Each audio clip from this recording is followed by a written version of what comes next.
AutoCAD has several ways to open files and to access them while you're working. In this section, we're going to look at File tabs. File tabs are found right here below the ribbon.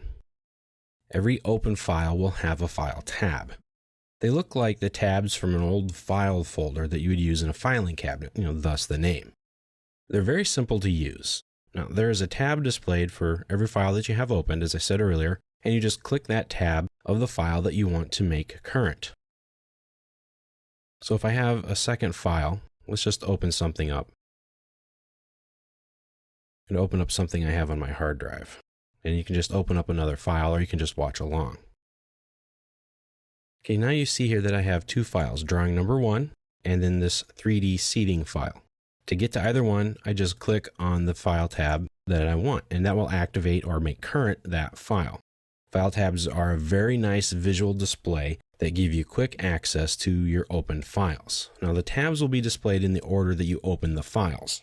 Of course, you can drag and drop the tabs to change their order if you want. Just left click and drag it over. Now, if you have a bazillion files open and there isn't enough room to display all of them, the tabs will create an overflow menu at the right of the File tabs bar and provide easy access. So I'm going to kind of show you that real quick.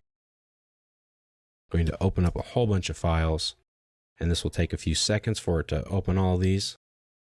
But as you can see, the tabs are being displayed as the files are being opened. Now, once all of your files are opened up, you can get to any of them just by clicking on the appropriate tab. Now you can see this little arrow here on the far right. If I click on it, that will create a pull-down menu of all of my files that I have open.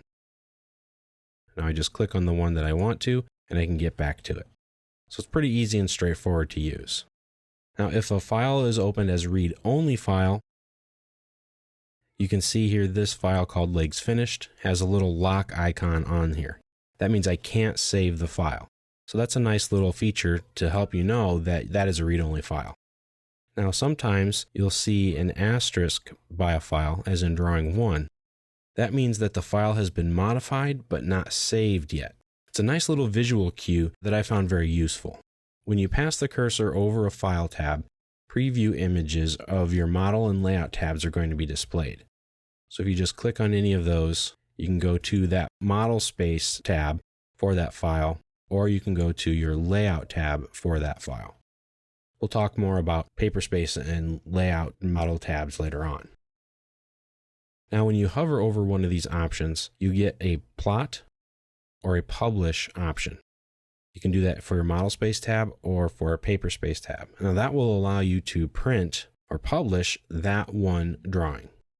You may have noticed this plus icon over here on the far right. This enables you to easily create new drawings automatically. So if you click it, it brings you to what's called the New tab.